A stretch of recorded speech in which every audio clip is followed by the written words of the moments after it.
Welcome back to my channel. ఈ వీడియోలో commutation of pension పైన గౌరవ సుప్రీంకోర్టు ఏమైనా తీర్పు ఇచ్చిందా? లేదా? అన్న పూర్తి వివరాలను నిజాలు, అబద్ధాలను వీడియోలో తెలుసుకుందాము. వీడియోని అయితే ఎక్కడ గాని స్కిప్ చేయకుండా ఎండ్ వరకు చూడండి. అప్పుడే ఇన్ఫర్మేషన్ పూర్తిగా అర్థమవుతుంది. అలాగే వీడియో చూస్తున్న ప్రతి ఒక్కరు కూడా వీడియోకైతే ఒక లైక్ చేయండి. వీడియోని తోటి పెన్షనర్ మిత్రులతో అయితే షేర్ చేయండి. కొత్తగా మన ఛానల్ చూస్తున్నారు సబ్స్క్రైబ్ చేసుకున్నట్లయితే దయచేసి మన ఛానల్ అయితే సబ్స్క్రైబ్ చేసుకోండి. దీని ద్వారా నేను చేసే లేటెస్ట్ వీడియోస్ మీ వరకు రీచ్ అవుతాయి. ఫ్రెండ్స్, ఒక విషయానికి వచ్చినట్లయితే గత కొద్ది రోజులుగా మనకు సోషల్ మీడియాలో పెన్షన్‌కి సంబంధించి కమ్యూటేషన్ ఆఫ్ పెన్షన్ పైన కొన్ని అవాస్తవాలైతే సర్క్యులేట్ అవుతున్నాయండి. సో, అవేంటి? ఆ డీటెయిల్స్ అన్నీ కూడా మనం ఇప్పుడు తెలుసుకుందాము. సో, ఫ్రెండ్స్, మొదటిది ఏంటంటే పెన్షనర్‌కి 65 ఏళ్ల సంవత్సరాలు దాటిన తర్వాత 5% అలా ప్రతి 5 సంవత్సరాలకు 5% పెన్షన్ పెంచుకుంటూ వెళ్తారు అని చెప్పేసి ఒక మెసేజ్ అయితే సర్క్యులేట్ అవుతుంది. సో, అదైతే 100% రాంగ్ అండి. అలా అయితే ఏం లేదు. అడిషనల్ క్వాంటమ్ ఆఫ్ పెన్షన్ మనకు ప్రస్తుతం నడుస్తున్నది ఏందంటే, ఏక్యూపీ అనేది 70 సంవత్సరాలు పూర్తి చేసుకున్న వారికి 71వ సంవత్సరంలోకి అడుగుపెట్టే మొదటి రోజు నుంచి ప్రస్తుతానికైతే 7%. సో, ఈ విధంగా అయితే ఇస్తూ ఉన్నారనమాట. సో, 76 సంవత్సరాలకు సంబంధించి ఈ విధంగా అయితే ఇవ్వడం జరుగుతుందనమాట. మొదటి రోజు నుంచి 12% ఇట్లా. సో, ఆ వార్త అయితే 65 సంవత్సరాలకు 5% ఇంక్రిమెంట్ అనేది పూర్తిగా అవాస్తవం అనమాట. సో, కాపోతే మళ్ళీ ఇంకా కొన్ని అయితే ఉన్నాయండి. యాక్చువల్‌గా మనకొచ్చే బేసిక్ పెన్షన్‌లో 40% కమ్యూటేట్ చేసుకోవచ్చు. అంటే ప్రభుత్వానికి అమ్ముకోవచ్చనమాట. సో, దీనికి సంబంధించి 15 సంవత్సరాలకు రికవరీ పీరియడ్ అనేది 15 సంవత్సరాల నుంచి 12 సంవత్సరాలకు తగ్గించారు అని జెప్పేసి కొన్ని కోర్టు తీర్పు ఇచ్చినటువంటి కొన్ని సెషన్స్ కోడ్‌లయితే చెప్తూ ఉన్నారు. సో, అవి కూడా పూర్తిగా వాస్తవాలండి. సో, యాక్చువల్‌గా అది పంజాబ్ మరియు హర్యానా ప్రభుత్వం సంబంధించి హైకోర్టు ఇచ్చిన తీర్పు. అది మన మనకు కూడా వర్తిస్తుంది అన్నట్టుగా చెప్పారు. కానీ అది ఫేక్ అండి. మన మన స్టేట్‌కి సంబంధించిన విషయమే కాదు. సో, కానీ కేంద్ర ప్రభుత్వం ఏం చెప్తుందంటే, సో, సుప్రీంకోర్టు గవర్నమెంటు, పెన్షనర్ సంఘాలు మీరు తేల్చుకోండి. ఇందులో మేము జోక్యం చేసుకోము అనైతే చెప్పడం జరిగింది. ఇకపోతే ఇటీవలే నరేంద్ర మోదీ గారు జేసీఎం సభ్యులతో యూనిఫైడ్ పెన్షన్ స్కీమ్ అనే కొత్త విధానాన్ని యూపీఎస్‌ని లాంచ్ చేశారండి. ఈ సందర్భంగా నిర్వహించిన మీటింగ్‌లో ఆర్థిక శాఖ కార్యదర్శి జేసీఎం సభ్యులతో చాలా ఇంపార్టెంట్ విషయం అయితే చెప్పడం జరిగిందండి. సో, జనరల్‌గా 60 సంవత్సరాలకు రిటైర్ అయితే మనకి చివరి నెల జీతంలో 10 నెలల యావరేజ్‌లో ఏది ఎక్కువ ఉంటే అందులో బేసిక్ పే నుంచి 50% పెన్షన్‌గా అయితే నిర్ణయించబడుతుంది. సో, ఆ పెన్షన్ బేసిక్‌లో 40% వరకు కమ్యూటేట్ చేసుకునే వెసులుబాటు ప్రభుత్వం కల్పించిందనమాట. సపోజు రూ. 10,000 బేసిక్ ఉన్నవారికి గరిష్టంగా రూ. 4,000 వరకు అయితే ఈ మేరకు 10,000 బేసిక్ ఉన్నవారికి 4,000 వరకు అయితే కమ్యూట్ చేసుకోవచ్చు. సో, 40% వరకు చేసుకోవచ్చు. లేదా అంతకు లోపైన కూడా చేసుకోవచ్చనమాట. కంపల్సరీగా కమ్యూటేట్ చేసుకోవాలని అయితే ఏమి లేదు. సో, చేసుకునేవారు చేసుకోవచ్చు. లేదంటే మనం ఒక లెటర్ రాసి ఇవ్వాల్సి అయితే ఉంటుంది. సో, ఈ విధంగా మనకు రిమైనింగ్ రూ. 6,000 అయితే పెన్షను చెల్లిస్తారు. ఈ విధంగా రూ. 4,000ను 15 సంవత్సరాల వరకు తీసుకుంటారనమాట. సో, మొత్తానికి ఒక పెన్షనరు తన 60వ ఏట రిటైర్ అయ్యి, రిటైర్ అయిన రోజు నుంచి పెన్షన్‌లో 40% అనగా రూ. 4,000ను కమిట్ చేసినట్లయితే, సో, అతనికి 75 సంవత్సరాలు వచ్చేసరికి ఈ విధంగా రికవరీ అవుతుందన్నమాట. కమ్యుటేషన్ అమౌంట్ అనేది అతనికి రికవరీ అవుతుంది. సో, ఇక్కడ డబ్బులు క్యాలిక్యులేట్ చేసి ఇచ్చేటప్పుడు 12 ఏళ్లకే ఇస్తారు. 12 ఇయర్స్‌కి అయితే ఇవ్వడం జరుగుతుందండి. కానీ అతని పెన్షన్‌లో మాత్రము రికవరీ అనేది 15 సంవత్సరాల వరకు చేయడం జరుగుతుంది. గతంలో అనగా 2008కి ముందు మనము రూ. 1 కమిట్ చేస్తే ఆ అమౌంట్‌కి మనకు రూ. 9.81 అయితే వచ్చేవన్నమాట. సో, గతంలో అంటే సెప్టెంబర్ 1,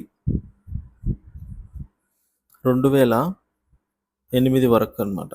సో, ఆ ముందు.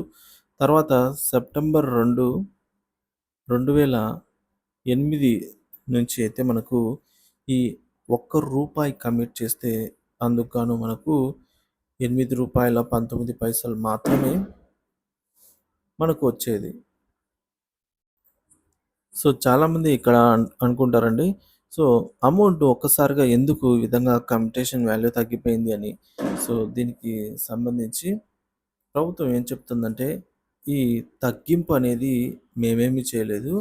సో, వేతన సవరణ సంఘాలు ఏవైతే రికమెండ్ చేశాయో, ఆ రికమెండేషన్ ఫాలో అయ్యే ఇవ్వడం జరిగింది. ఇందులో వేరే ఏ ఇన్వాల్వ్‌మెంట్ ఏం లేదు అనైతే చెప్పడం జరిగింది. ఇందాక మనం చెప్పుకున్నట్టు ప్రభుత్వం క్యాలిక్యులేట్ చేసి ఇచ్చేటప్పుడు ఈ కమ్యుటేషన్ అమౌంట్ ఏదైతే ఉందో అది 12 సంవత్సరాలకే ఇవ్వడం జరుగుతుంది. సో, 12 ఏళ్ళకి ఎందుకు ఇస్తున్నారు అంటే ప్రభుత్వం వచ్చేసి 8% చక్రవడ్డీ కడుతున్నాము పెన్షనర్‌కు.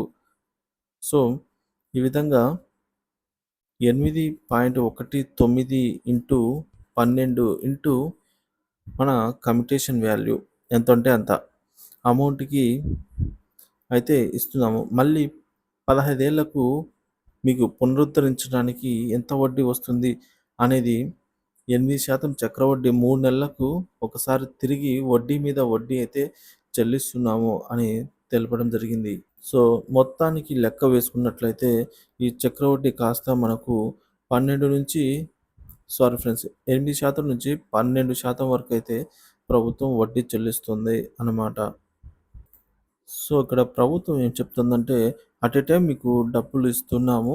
సో, ఆ డబ్బులు కూడా 12% ఇంట్రెస్ట్‌తో చెల్లిస్తున్నాం కాబట్టి, ఈ మీకు ఈ టైం అనేది 15 సంవత్సరాలైతే గడువు పెట్టడం జరిగింది. సో, ప్రభుత్వం ఈ విధంగా చెప్పడం జరిగిందనమాట.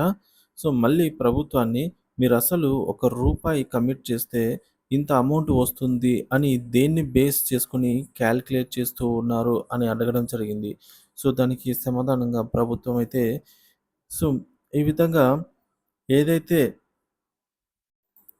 వేతన సవరణ సంఘం ఎలా క్యాలిక్యులేట్ చేసిందంటే, insurance regulatory authority of India LIC. So, insurance risk ప్రీమియంని డిసైడ్ చేస్తారు. దానికోసం మొరాలిటీ టేబుల్ అనేది ఒకటి రిలీజ్ చేస్తారనమాట. సో, దాన్ని కూడా వాళ్ళు అప్డేట్ చేస్తూ ఉంటారు. సపోజ్ ఒక 50 మందో, 100 మందో కలిసి ఒక ఎల్ఐసి స్కీమ్ గ్రూప్‌లో ఇన్సూరెన్స్ కట్టుకున్నారనుకోండి. సో, ఆ గ్రూప్‌లో యావరేజ్ ఎంత? సో, వీళ్ళలో ముసలి వాళ్ళు ఎంత ఉన్నారు? సో, ముసలి వాళ్ళు ఎక్కువ ఉన్నారంటే డెత్ రేట్ ఎక్కువ ఉంటుంది. అదే వయసు యంగ్‌స్టర్స్ ఎక్కువ ఉన్నారంటే డెత్ రేటు తక్కువగా ఉంటుంది. సో, దీని మీద డెత్ రేట్ మీద ఆధారపడి అయితే ఈ విధంగా ఇన్సూరెన్స్ రిస్క్ ప్రీమియంని డిసైడ్ చేస్తారనమాట. సో, దాన్ని ఆధారంగా చేసుకొని మొరాలిటీ మొర్టాలిటీ టేబుల్ అనేది నిర్ధారిస్తారు. సో, ప్రభుత్వము ఈ మొరాలిటీ టేబుల్ మీద డిపెండ్ అయ్యి మాత్రము ఈ విధంగా కమ్యుటేషన్ వాల్యూ అనేది డిసైడ్ చేస్తుంది.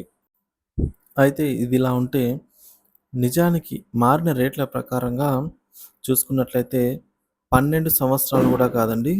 సో, 10 సంవత్సరాల 8 నెలలకే తిరిగి అయితే ఈ అమౌంట్ వస్తుంది. సో, ఇప్పుడు మారిన రేట్ల ప్రకారంగా చూసుకున్నట్లయితే మనకు 10 సంవత్సరాల 8 నెలలకే ఈ అమ్మిన కమ్యుటేషన్ పెన్షన్ డబ్బులైతే తిరిగి ఇవ్వాలి అని జెప్పేసి రైల్వే ఉద్యోగుల యూనియన్ వాళ్ళైతే మంత్రిత్వ శాఖకి, ఉన్నతాధికారులకి పునరుద్ధరణ టైం ఏదైతే ఉందో దాన్ని 10 సంవత్సరాల 8 నెలలకు పునరుద్ధరించాలి అని చెప్పేసి ఉత్తరం రాశారు. సో, నేషనల్ జేసీఎం జాతీయ స్థాయిలో కేంద్ర ఉద్యోగులకు, డిఫెన్స్ ఉద్యోగులకు ఇటువంటి వాళ్ళందరికీ కూడా ఉండే నేషనల్ జేసీఎం ఈ అంశాన్ని పెన్షన్స్ అండ్ వెల్ఫేర్ డిపార్ట్మెంట్‌కి నేషనల్ కౌన్సిల్‌లో లాగా ఈ విధంగా తీర్పు ఇవ్వడం జరిగిందనమాట. సో, వీళ్ళ వాదనలో ఉద్యోగ సంఘాలు ఏదైతే 10 సంవత్సరాలు 8 నెలలకు తిరిగి ఇవ్వాలని కోరుకుంటున్నారో, సో, 12 సంవత్సరాలకు బదులుగా ఈ పీడబ్ల్యూ రికమెండ్ చేసిన ఆర్థిక శాఖ డిపార్ట్మెంట్ ఆఫ్ ఎక్స్‌పెన్షర్ ఏం చెప్పిందంటే, ఇదే మేము చేసింది కాదు. పే కమిషన్ రికమెండ్ చేసిన పే కమిషన్‌లోనే వాళ్ళు ఏది రికమెండ్ చేస్తే అది ఫాలో అవుతున్నాం తప్ప సొంతంగా చేసింది ఏమీ కాదు అని చెప్పేసి గుర్తు చేయడం జరిగింది. సో, మొత్తానికి రీసెంట్‌గా నరేంద్ర మోదీ గారు ఏదైతే యూపీఎస్ పెన్షన్ స్కీమ్‌ని ఆహ్, యూనిఫైడ్ పెన్షన్ స్కీమ్‌ని ఇన్వైట్ చేశారో, అప్పుడు ఆయన సభలో మాట్లాడుతూ వెళ్ళిపోయిన తర్వాత, నరేంద్ర మోదీ గారు వెళ్ళిపోయిన తర్వాత, మనకు ఆర్థిక శాఖ కార్యదర్శి గారు ఒక మాట కూడా చెప్పడం జరిగిందండి. సో, మేమేదో కేంద్ర ప్రభుత్వ ఉద్యోగులకి గానీ వీళ్ళకందరికీ ఉద్యోగులందరికీ కమ్యుటేషన్ ఆఫ్ పెన్షన్ విషయంలో 12 ఏళ్ళకి మీ దగ్గర ఆహ్, డబ్బులు ఇస్తామని జెప్పి 15 సంవత్సరాల వరకు లేదని మేమేదో ఉద్యోగ సంఘాలు అన్నీ గూడా డబ్బులు దోచుకుంటున్నట్టు ఫీల్ అవుతున్నారు. సో, అలా దోచుకోవడానికి మాకేం అవసరం లేదు. సో, మేమే డబ్బులు చక్రవడ్డీ వేసి మరీ కడుతూ ఉన్నాము. సో, ఇలాంటి ఫీలింగ్ కరెక్టే కాదని జెప్పేసి ఆయన తెలియజేయడం జరిగింది. సో, మొత్తానికి ప్రభుత్వం అయితే మీ దగ్గర నుంచి డబ్బులు తీసుకొని మేము ఈ విధంగా ఇచ్చే పనేముంది, తిట్లు తినే పనేముంది. సో, కాబట్టి ఎటువంటి అవకతవకలు లేవు. మేము కరెక్ట్‌గానే ఇస్తున్నాము అని జెప్పేసి తెలియజేయడం జరిగింది. సో, మొత్తానికి మనం జూసుకున్నట్లయితే ఈ విధంగా కమ్యుటేషన్ పీరియడ్‌ని 10 సంవత్సరాలు 8 నెలలకైతే తగ్గించలేదండి. సో, కాబట్టి ఇదొక ఫేక్ వార్త అని చెప్పుకోవచ్చు.